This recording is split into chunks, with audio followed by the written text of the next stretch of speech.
5ই আগস্টে হাজার হাজার লাশের স্তূপ পায়ে নিচে ফেলে দেশ ছেড়ে পালিয়েছেন স্বৈরাচারী হাসিনা। দায়িত্ব দিয়ে গিয়েছিলেন সেনাপ্রধান ওয়াকারুজ্জামানের কাঁধে। সে সময় সন্দেহ থাকলেও অনেকে ভেবেছিল ওয়াকারুজ্জামান হয়তো দেশের পক্ষেই কাজ করবেন, কিন্তু একটু দেরিতে হলেও সবাই বুঝে গেল তিনি আসলেই আওয়ামী প্রোডাক্ট। বারবার ওয়াকারুজ্জামানকে অপসারণের দাবি উঠলেও এবার আর নিস্তার নেই। জানা গেছে আওয়ামী লীগকে পুনর্বাসিত করতে চাওয়ার ষড়যন্ত্রের জন্য হাসিনার মতো সেও পালানোর প্রস্তুতি নিচ্ছে। ওয়াকার কি আসলেই পালাবে? পালালে কোন দেশে যেতে পারেন? সেনাপ্রধান পালালে দেশে কি গৃহযুদ্ধ নেমে আসতে পারে? এসব অতি গুরুত্বপূর্ণ বিষয়ে বিস্তারিত আলোচনা করব আমাদের এই ভিডিওতে। চলুন শুরু করা যাক।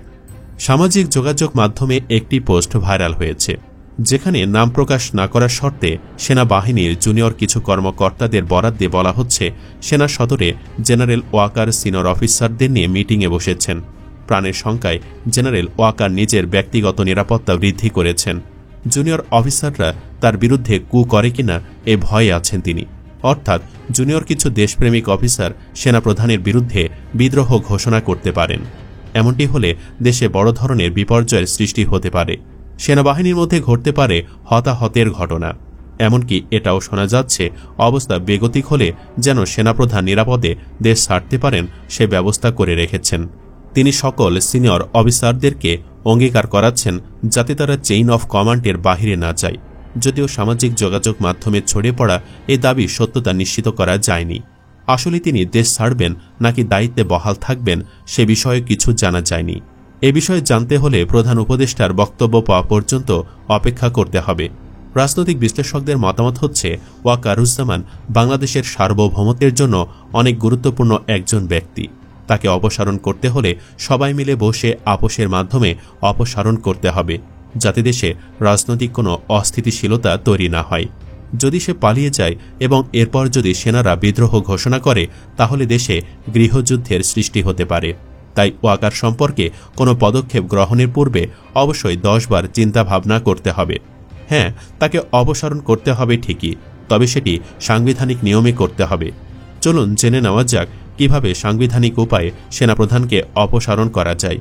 সরকার বা প্রতিরক্ষা মন্ত্রণালয়ের সুপারিশের ভিত্তিতে সেনাবাহিনী প্রধানকে নিয়োগ করেন রাষ্ট্রপতি।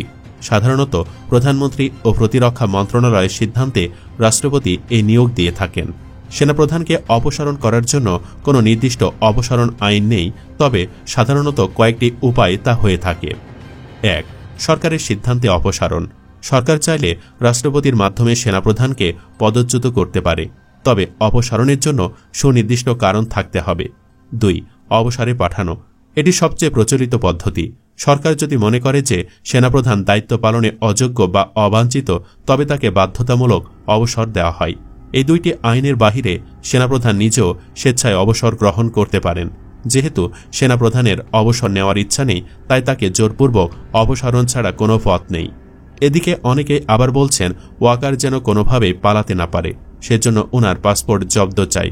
বিমানবন্দরেও নিষেধাজ্ঞা আরোপ করুন। অন্য প্রসঙ্গে আসা যাক। অনেকে বলাবলি করছেন আওয়ামী লীগ রাজনীতি করতে চাইলে সমস্যা কোথায়? এখন তো আর হাসিনা নির্বাচন করছে না। তাছাড়া আওয়ামী লীগের মধ্যে যারা ক্লিন ইমেজের মানুষ তারাই দলটির নেতৃত্ব দিবে। যারা এ কথা বলছে তাদের বিষয়ে কিছু কথা বলে রাখা জরুরি। তারা আসলে জানে না আওয়ামী লীগ কতটা ভয়ঙ্কর। শেখ মুজিব ক্ষমতা গ্রহণের পর মানুষের ভোটাধিকার কেড়ে নেন, দেশে স্বৈরতন্ত্র কায়েম করেন। এরপর তাকে শেষ করে দেওয়া হয়, বিলুপ্ত হয়ে যায় আওয়ামী লীগ। এরপর আওয়ামী লীগকে প্রথম পুনর্বাসন করেছিলেন প্রেসিডেন্ট জিয়াউর রহমান। তিনি মুজিব নিহত হবার পর আওয়ামী লীগকে রাজনীতি করতে দিয়েছিলেন। ফলাফল সে জিয়াকে শহীদ করা হয়। দ্বিতীয়বার পুনর্বাসন করলেন জাতীয় পার্টি। বিনিময়ে জাতীয় পার্টি আজ বিলুপ্তির পথে। এমনকি জাতীয় পার্টিকে হাসিনা এমন অবস্থা করেছে যে তার কমান্ডের বাহিরে গেলেই বিপদ। তৃতীয়বার পুনর্বাসন করল জামায়াত ইসলামী। বিনিময়ে কি হল? শীর্ষ নেতাদের ফাঁসি দিল হাসিনা। চতুর্থবার 1/11-এর সময় আওয়ামী লীগকে পুনর্বাসন করেছিলেন সেনাবাহিনী, যার জন্য আজ তৎকালীন সেনাবাহিনীর বেশিরভাগ কুশীলবরা আজ দেশ ছাড়া। অন্যদিকে 57 জন চৌকস সেনা অফিসারকে অকালে অপঘাতে মৃত্যুর কাফন পড়তে হয়েছে। পঞ্চমবারকেও আওয়ামী লীগকে পুনর্বাসনে দুঃসাহস দেখাবেন না।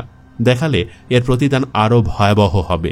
বিষয়টি সকল রাজনৈতিক দলকে কিংবা সেনাবাহিনীর প্রধানকে গভীরভাবে উপলব্ধি করে সঠিক, নির্ভুল, বাস্তবসম্মতভাবে উপস্থাপন করে জাতিকে সতর্ক করতে হবে। উল্লেখ্য, আওয়ামী লীগকে নিষিদ্ধ করার পরিকল্পনা সরকারের নেই। প্রধান উপদেষ্টা অধ্যাপক মোহাম্মদ ইউনূসের এই বক্তব্য ঘিরে নতুন আলোচনার জন্ম দিয়েছে। এই বক্তব্যের পক্ষে বিপক্ষে বিভিন্ন দল ও মহলের অবস্থানে রাজনৈতিক অঙ্গনে হঠাৎ তোলপাড় শুরু হয়েছে। এমন পরিস্থিতিতে দেশের মানুষের মধ্যেও উদ্বেগ দেখা দিয়েছে। দেশ আবার সংঘাতময় হয়ে ওঠে কিনা তা নিয়ে শঙ্কিত দেশের জনগণ। প্রধান উপদেষ্টার বক্তব্যের পর জাতীয় নাগরিক পার্টি সহ অনেক রাজনৈতিক দলে নেতিবাচক প্রতিক্রিয়া দেখা দিয়েছে। তবে বিএনপি নোংরা রাজনীতি শুরু করেছে। তারা কৌশলী অবস্থান নিয়েছে।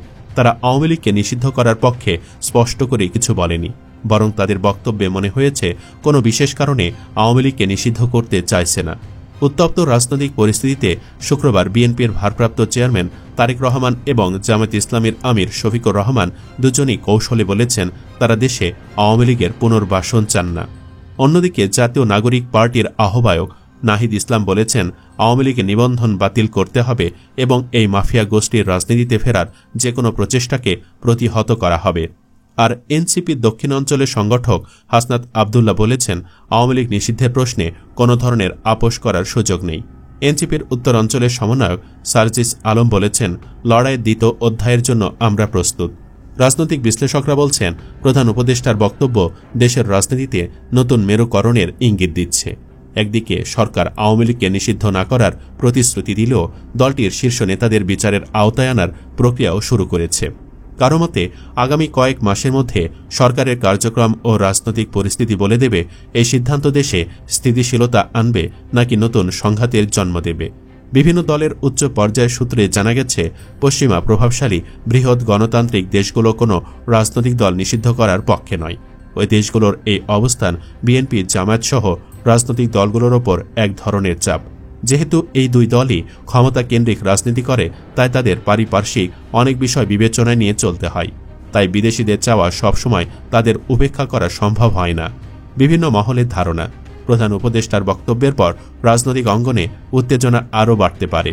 কারণ এই বছরের মধ্যে নির্বাচন করার পক্ষে বিপক্ষে রাজনৈতিক দল ও মহল নিজেদের অবস্থান সুসংহত করার চেষ্টা করছে।